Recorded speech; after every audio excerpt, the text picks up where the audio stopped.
Hello and welcome. I'm Charlie, and as you can see, I'm a giant tortoise. My home is a small but unique group of islands in the Pacific, 1,000 kilometers west of South America. People find the islands fascinating, but at the same time somewhat uncanny, sometimes even unreal, due to their volcanic origin, which you would think would make them uninhabitable. But in fact, they're teeming with life. The Galapagos Islands. Despite the seemingly inhospitable living conditions, you'll find life everywhere, because we have learned to adapt to these conditions. I'd like to introduce you to some of the most interesting creatures who live on the Galapagos Islands. For instance, the Galapagos sea lion. Yes, we'll come back to you later. We don't want to disturb your snooze. This is the famous Galapagos land iguana.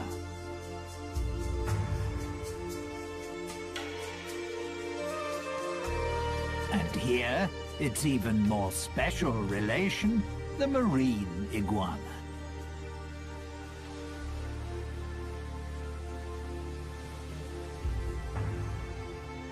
The very colourful red rock crab, and the white-tip reef sharks.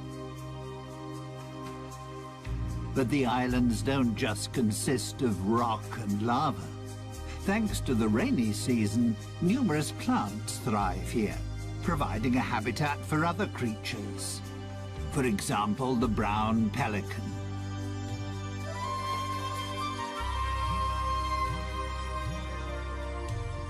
And even flamingos feel at home here.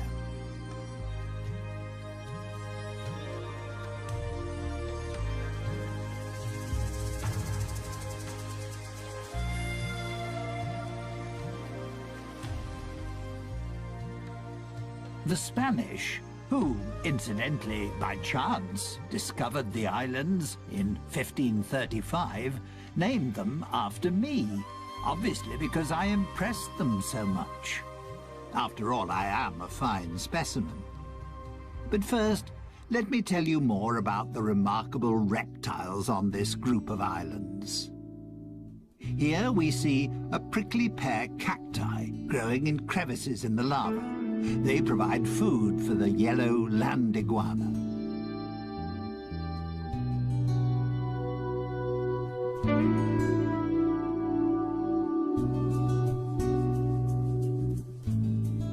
Its appearance is a little unusual, shall we say, due to the countless spiky crests on its head, which make it look rather like a geode turned inside out. The fact that the female land iguana uses the hot volcanic sand to hatch the clutch of 3 to 12 eggs she has laid is the reason why land iguanas are mainly found on Fernandina. It's the most westerly and youngest island of the archipelago. It lies directly above the volcanic hotspot, which was responsible for the creation of the group of islands.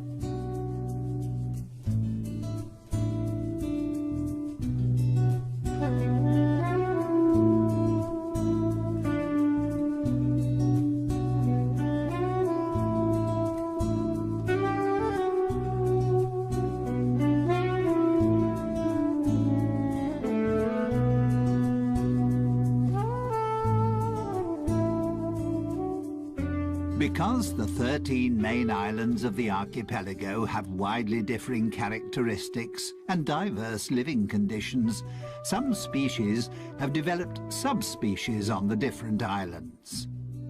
That's why, apart from the ordinary land iguana, you'll also find the Santa Fe iguana, which has an even stronger yellow coloring and a more spiky appearance.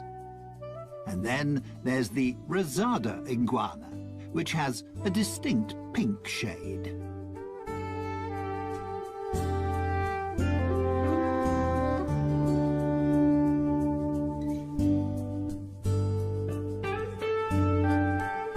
The male land iguana marks his territory by sitting on a rock in full view of everyone. That's his way of guarding the hole he has dug with his partner for her to lay her eggs.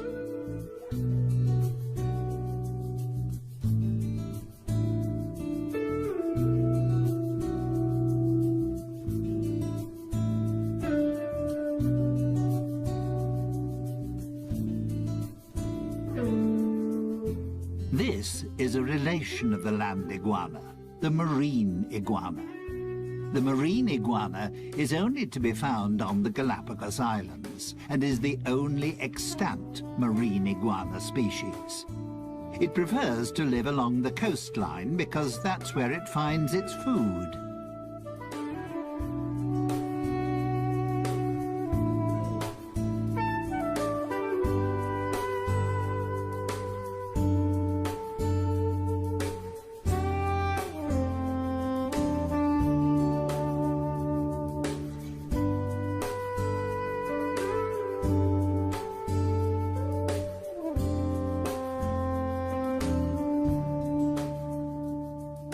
It feeds mainly on algae and seaweed. The excess salt it takes in when feeding is excreted through special salt glands in its nostrils.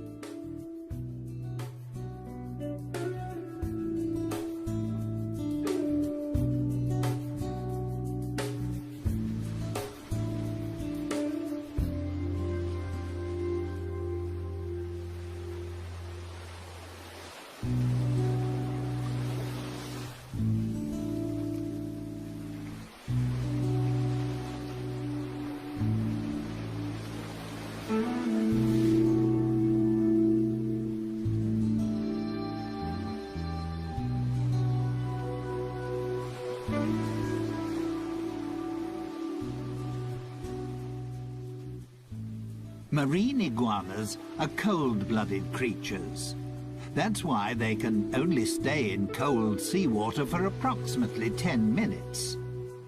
They are, however, outstanding swimmers and are able to dive to depths of up to 9 meters. Once they're out of the water, thanks to their dark skin, the sun quickly warms their bodies up again.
Minor scuffles amongst the marine iguanas to mark their territory are quite common. The main problem for them is the Galapagos hawk. Marine iguanas are the prey of choice when the hawk is feeding its young.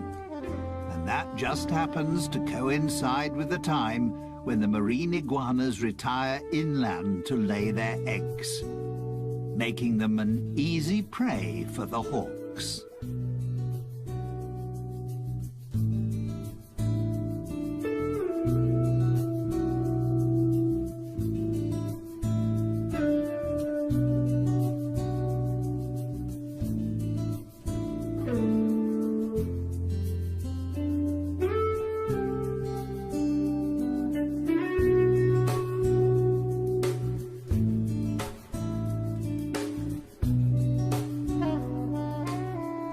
On the lava beach, the hawks have little chance of catching the iguanas, as they can easily camouflage themselves. Due to their grey skin and dragon-like appearance, they're hard to distinguish amongst the rocks.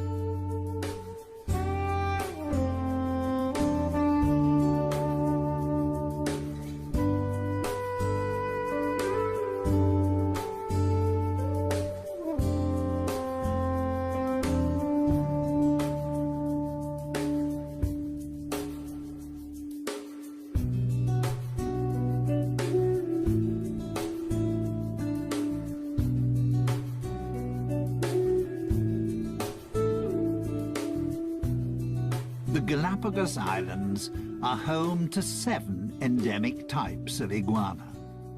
The males are larger than the females and can reach up to 30 centimeters, approximately 12 inches in length. Iguanas mainly eat flies, scorpions, and other insects. They have a symbiotic relationship with the sea lions because they free them of bothersome flies.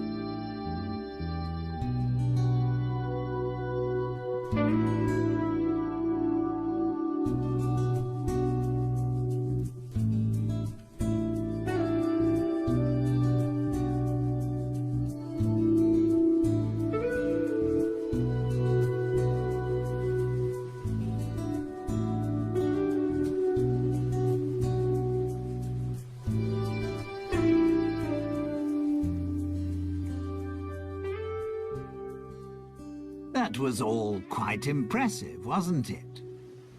But you can find even more colourful creatures on the Galapagos Islands. These rugged cliffs, for instance, are the habitat of the red rock crab. This agile and inquisitive crab prefers to be in the surf, but doesn't like splashing water.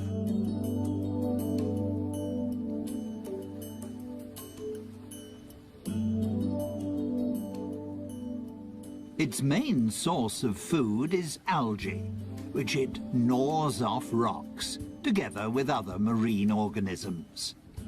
But also the odd carcass which gets washed ashore is a welcome extra in its diet.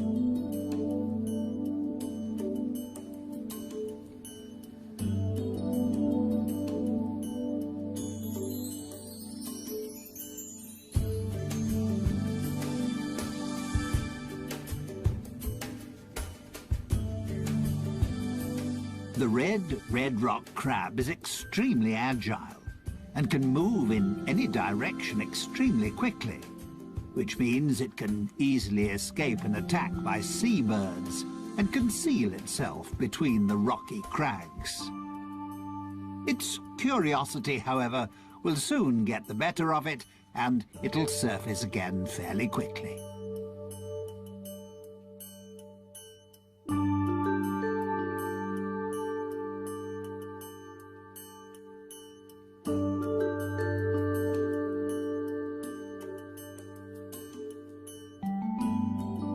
Young crabs have a black colouring, while more mature crabs have a brownish or reddish colouring.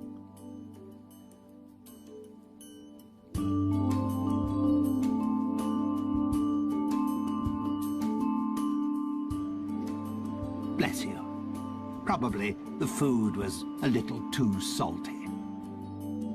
Ah, there we have a friend who is spending his winter holidays with us. The black stone turner. He's flown an amazingly long way from the northern parts of America. The red rock crab doesn't cover such long distances, despite the fact that it's a fast mover, but it can jump.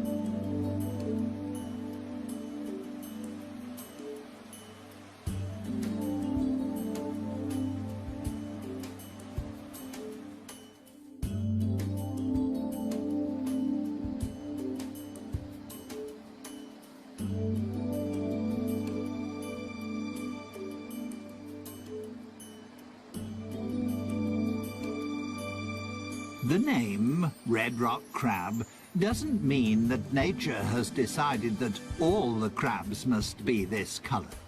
For instance, there are also yellow, pink and white examples. And this black one is perfectly camouflaged on the lava rocks.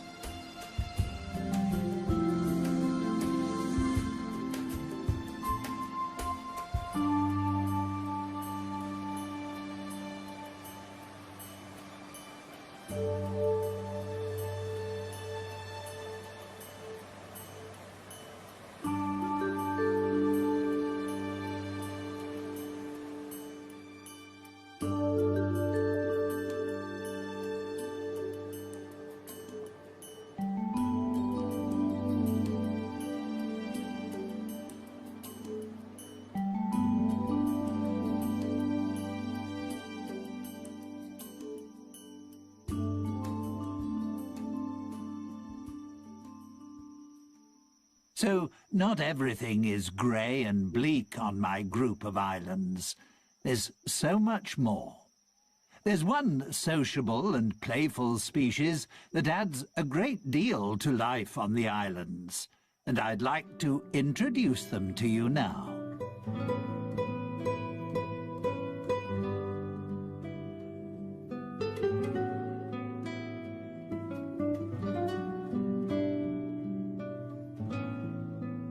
The Galapagos sea lions. You'll find them on virtually all the islands of the archipelago, just like their smaller relations, the Galapagos fur seals.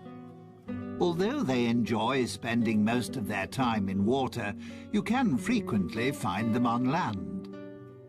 To protect themselves against too much sun, they seek out the shade in natural caves or under cliffs.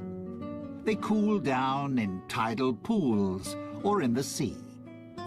One of the favourite spots of the Galapagos sea lion is the leeward northern shore of the oldest and most southerly island, Hispaniola.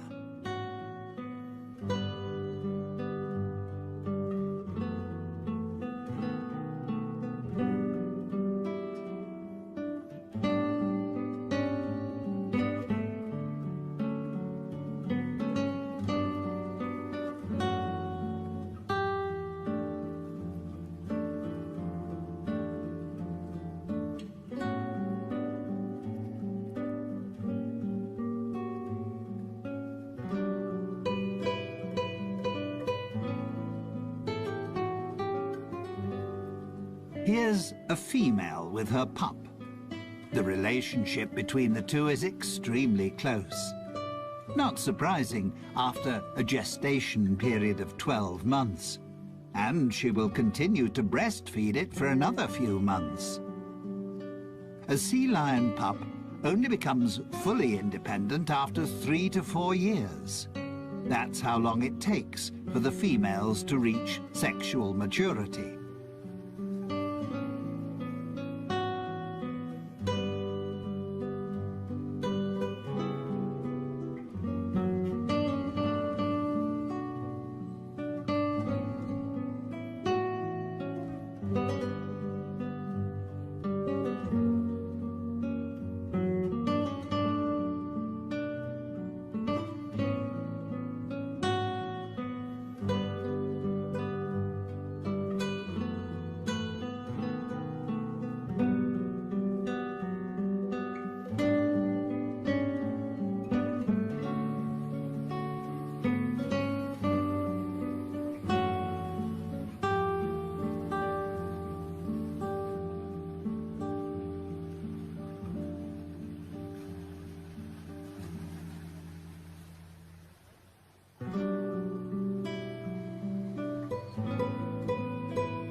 Males only reach sexual maturity after 7 or 8 years, and then have to fight fiercely for their own territory.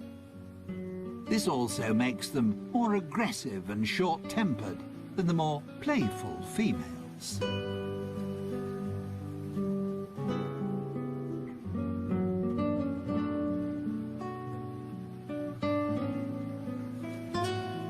It's not surprising that male sea lions are constantly fighting for their territory and trying to find a mate, because there are far fewer of them.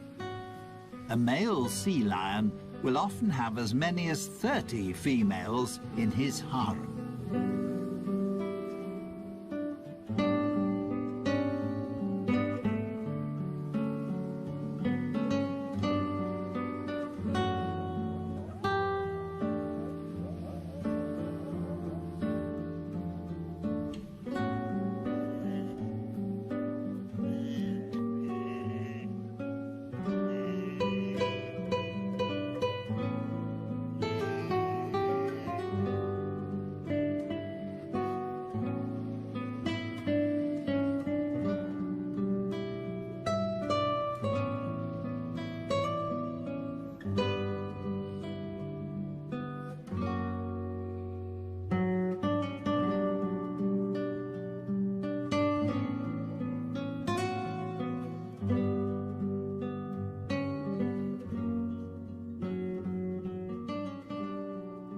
Sea lions don't always have beautiful, dense, dark brown fur.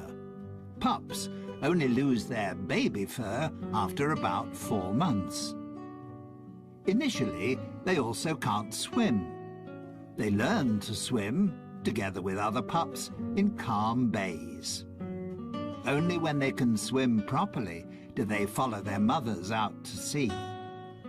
The young animals play with one another, while their mothers hunt for fish. They won't hunt for food on their own until they're a couple of years old.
Male sea lions can weigh up to 250 kilograms.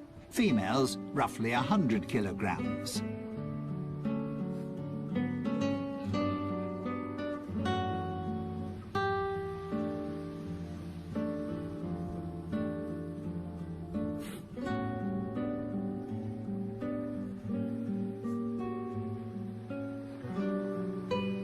There are between 20 and 50,000 of them on the Galapagos Islands. The reason for the huge difference in numbers is partly due to a weather phenomenon, El Niño. It occurs in irregular cycles and in different degrees of severity. The results, however, can occasionally be disastrous.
The arrival of El Niño signals a decrease in the cold Humboldt current, which can even cease completely. The temperature of the seawater rises, causing plankton and small fish to die. This disrupts the food chain, because seabirds and fish can't find sufficient food. Their only chance is to leave the area if they want to escape their sad fate. The situation can prove fatal for seals, as they no longer find any food, and many starve to death.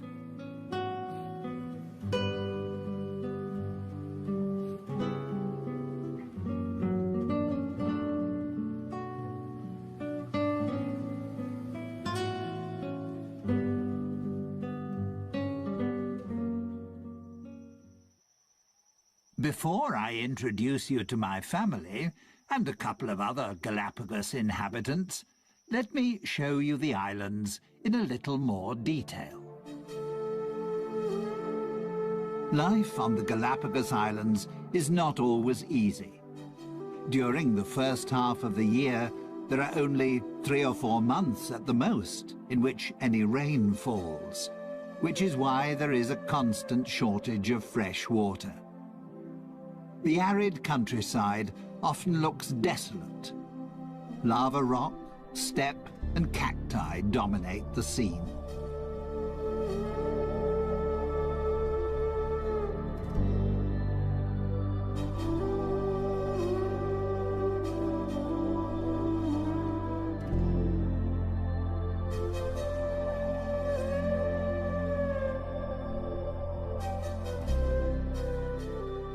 The Galapagos Islands are of volcanic origin. They're the tips of a huge range of volcanoes, a hotspot which is still active. 6 volcanoes erupt on a regular basis. The archipelago is the region with the world's greatest volcanic activity.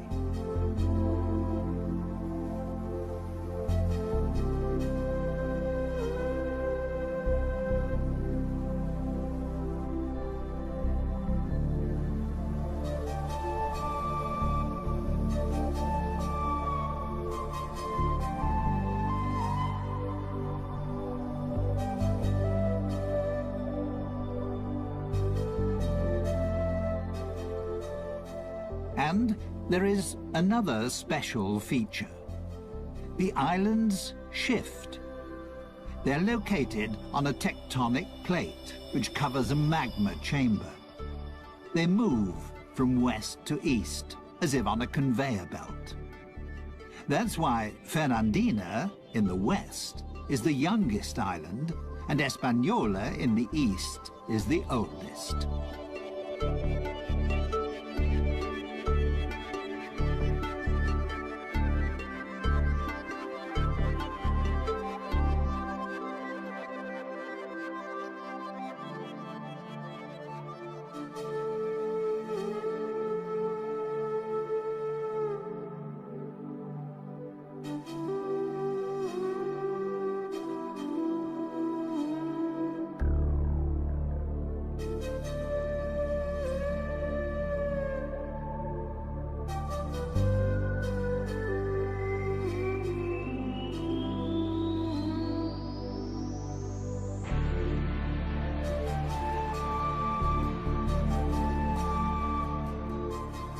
Once the rainy season starts, the islands burst into life. Most of the flowers are a shade of yellow, because there is only one type of bee on the islands, which is responsible for pollination, the Galapagos wood bee. Most likely, the flowers have adapted themselves to its preferred color.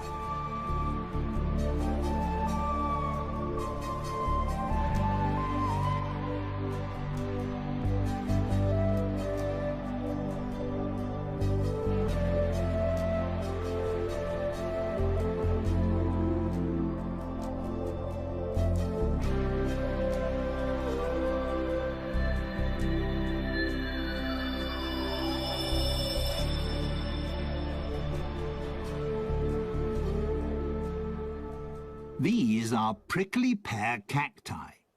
They are propagated by the Galapagos rat, which feeds on their seeds.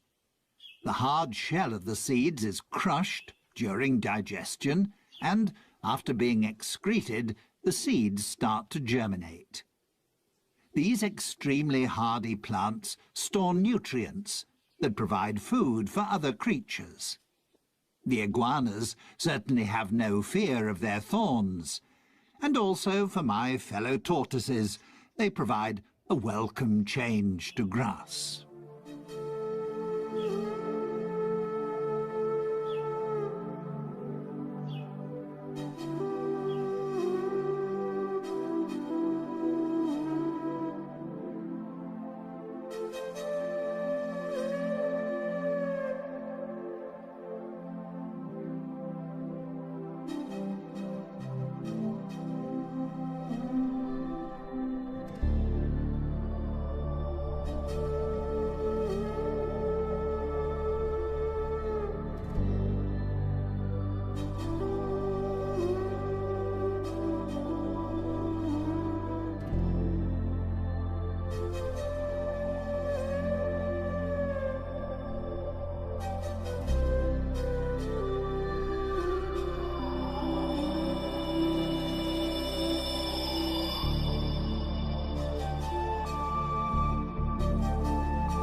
Apart from the 13 main islands, there are hundreds of small islands and outcrops.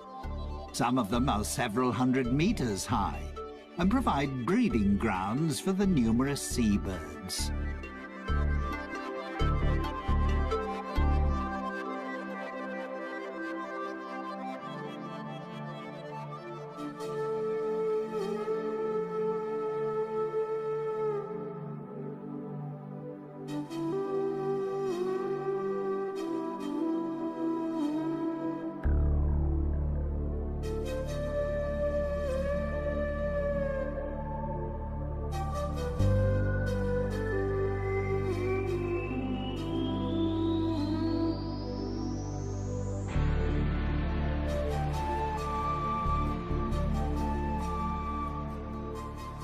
The Galapagos Islands were made famous by Charles Darwin, who discovered certain aspects of life here that formed the basis for what was to become his theory of evolution.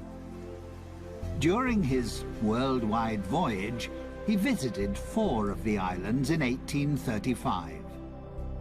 He was fascinated by the diversity of life on the seemingly uninhabitable islands. He also found that there were tortoises on the island which had slight variations in the shape of their shells. He noted, too, that there were various types of mockingbirds on the different islands. The term adaptive radiation goes back to Darwin.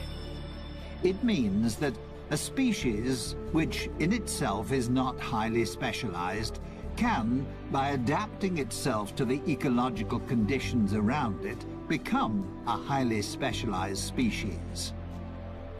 That also involves using diverse, previously unused ecological niches. Or, to put it another way, my fellow species, and many other creatures, have adapted to the special conditions pertaining on the island on which they found themselves, and, in the process, mutated into a new species.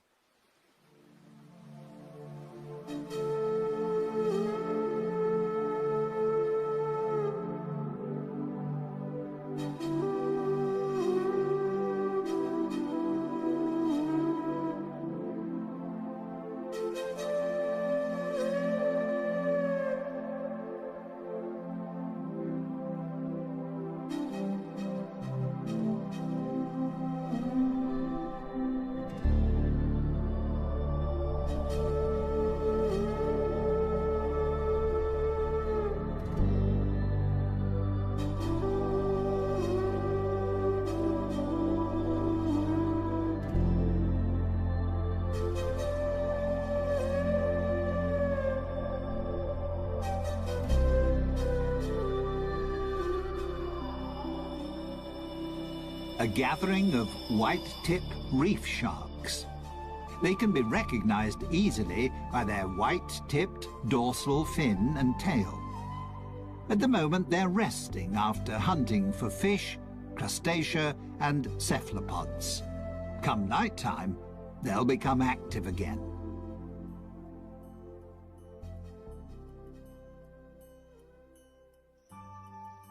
This is my family.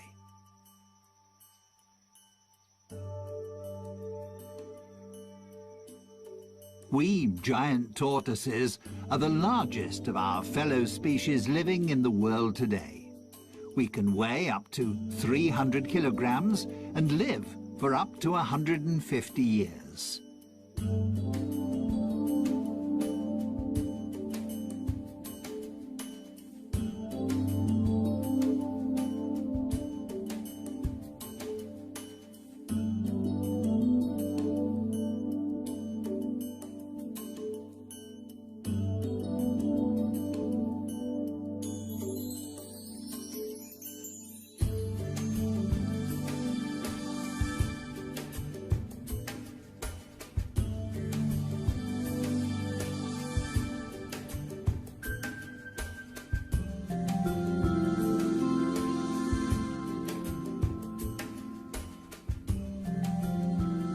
Some of my relations don't have a dome-shaped shell, but rather a more saddle-shaped one. The front end is bowed upwards. That's particularly useful when you need to raise your head up to reach taller plants. Most of my relations on the eastern islands have saddle-shaped shells because the plants there grow considerably higher.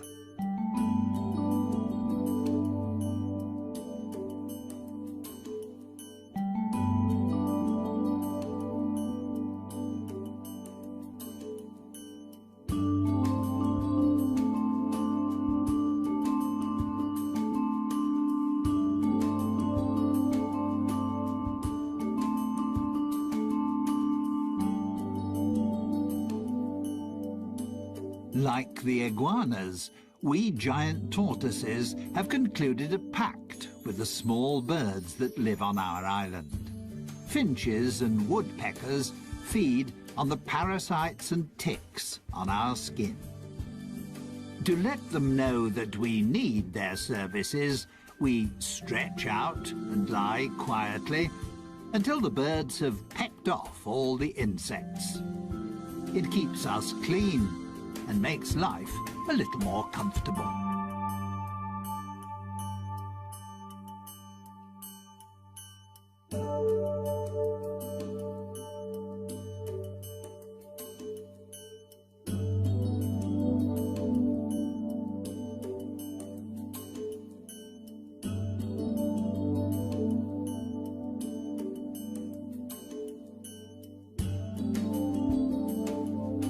Our diet consists of grass, herbs, climbing plants, and berries.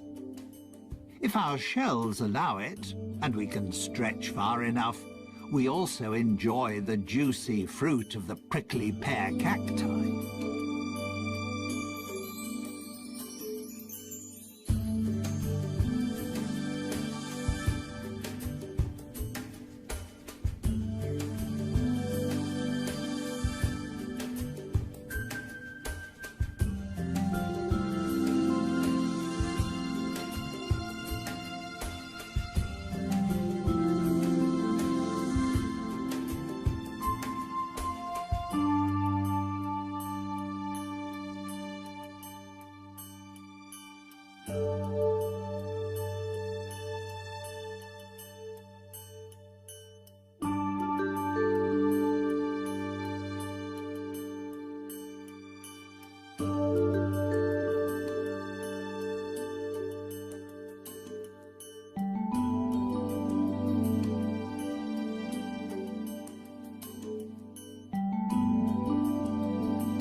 Incidentally, our bodies are so large because they also act as a reservoir.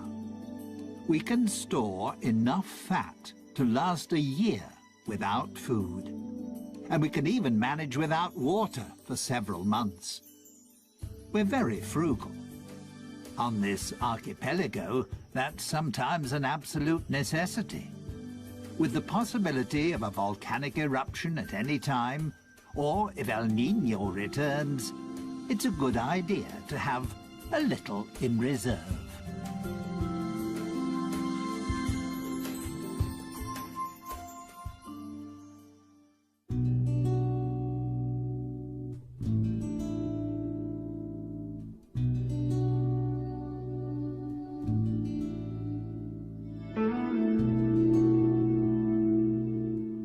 Well, that was my family. They're nice, aren't they? Finally, I'd like to introduce you to some feathered inhabitants of the islands. They're as colourful as they are talkative.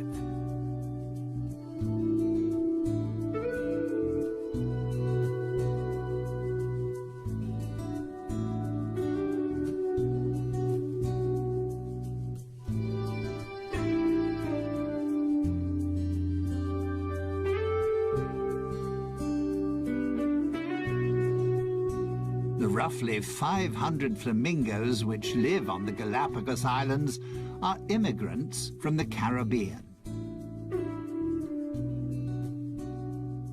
You also wouldn't really expect to find ducks on the islands. But there are several thousand white-cheeked pintails here, and they feel just as at home as the flamingos.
The lava heron is just one member of the heron family that has made its home here.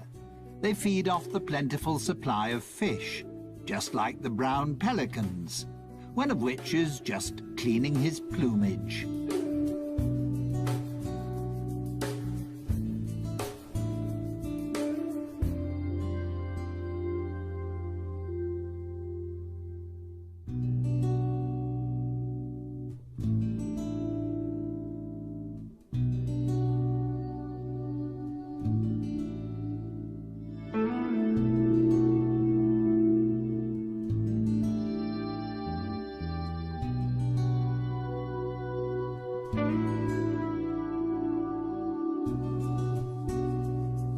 The Galapagos albatross is the largest bird on the islands, with a wingspan of 2 meters.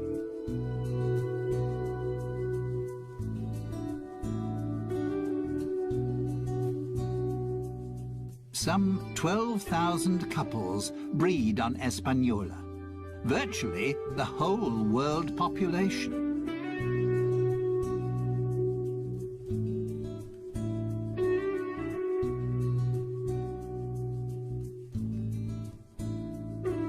Here we have the pirates amongst the birds, a female frigate bird. Frigate birds attack other birds and try to snatch away their food. The male frigate birds are famous for their mating habits. To impress the females, they blow up their red throat pouch.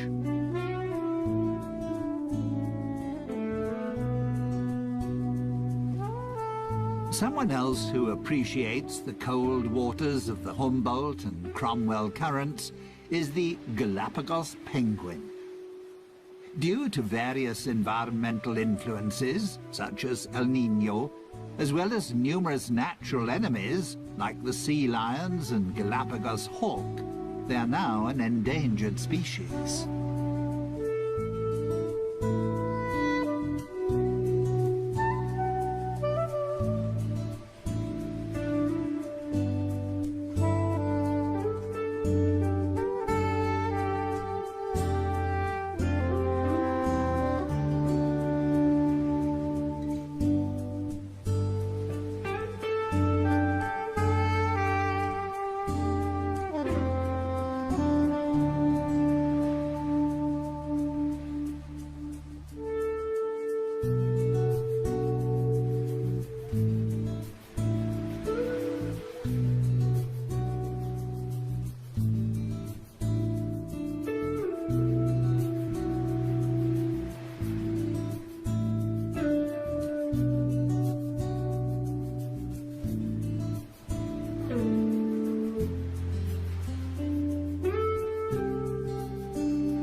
Standing 1.20 meters tall, the great blue heron is one of the largest herons in North America. However, it's just as much at home in Central America as it is here.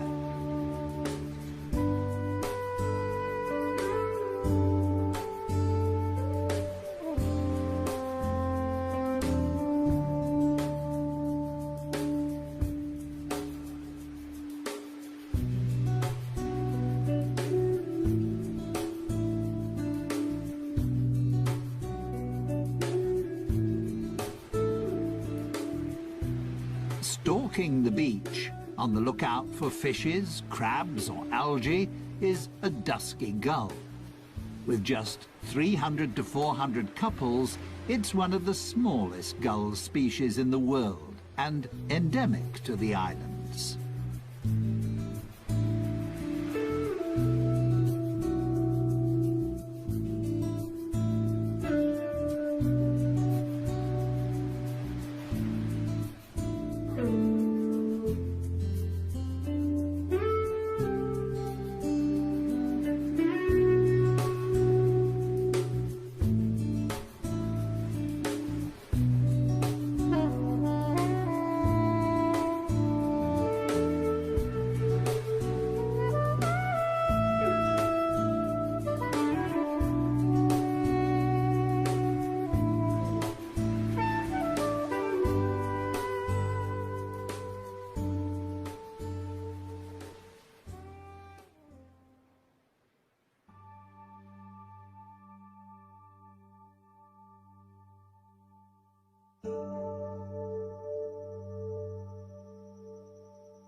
I hope you enjoyed our little excursion around my homeland. Time for me to be getting back to my family. And time to thank you for your visit. And to say goodbye.